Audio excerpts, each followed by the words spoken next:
जैसे तुम्हारे भीतर ओंकार का नाद बढ़ता है, वैसे वैसे जमीन की कशिश कम होती जाती और उसकी कशिश बढ़ती जाती। एक ऐसी घड़ी आती है कि तुम बिल्कुल निर्भर हो जाते हो। इसलिए तो योगियों को बहुत बार ऐसा अनुभव होता है कि अचानक ध्यान करते करते उन्हें लगा कि वो जमीन से उठ गए। बाहर से दिखाई भी नहीं पड़ता किसी को कि वो उठ गए हैं। वो भी आंख खोल कर देखते हैं तो उठे नहीं है, अपनी जगह पे बैठे हैं। वो भ्रांति नहीं है। जैसे ही चित्त निर्भर हो जाता है, उसकी ध्वनि गूंजती है, वैसे ही वेटलेसनेस का अनुभव होता है।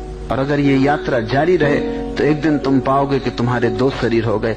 एक शरीर जमीन पे बैठा है, दूसरा शरीर ऊपर उठ गया और नीचे जमीन पे बैठे शरीर को देख रहा है। उन दोनों के बीच एक पतला सा धागा प्रकाश का है जो जोड़े हुए है। इसलिए ध्यान रखना, अगर कोई भी ओंकार का प्रयोग कर रहा हो, वो ध्यान में बैठा हो, तो उसे चौंका के मत हिलाना, क्योंकि उससे कभी भी खतरे हो सकते हैं। अगर उसके दोनों शरीरों के बीच फासला हो, उस समय सूक्ष्म शरीर और स्थूल शरीर थोड़े अलग हो गए हों और तुम धक्के दे दो, तो उन दोनों का संतुलन सदा के लिए बिगड़ जाएगा।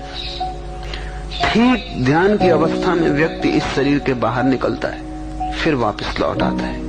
और जब तुम इस कला में पूरे पारंगत हो जाते हो कि कैसे बाहर निकलें, कैसे भीतर आ जाएं, तुम जान गए कि कैसे परमात्मा में प्रवेश करें और कैसे वापस लौट आएं, तब इस संसार और परमात्मा में कोई विरोध नहीं रह जाता।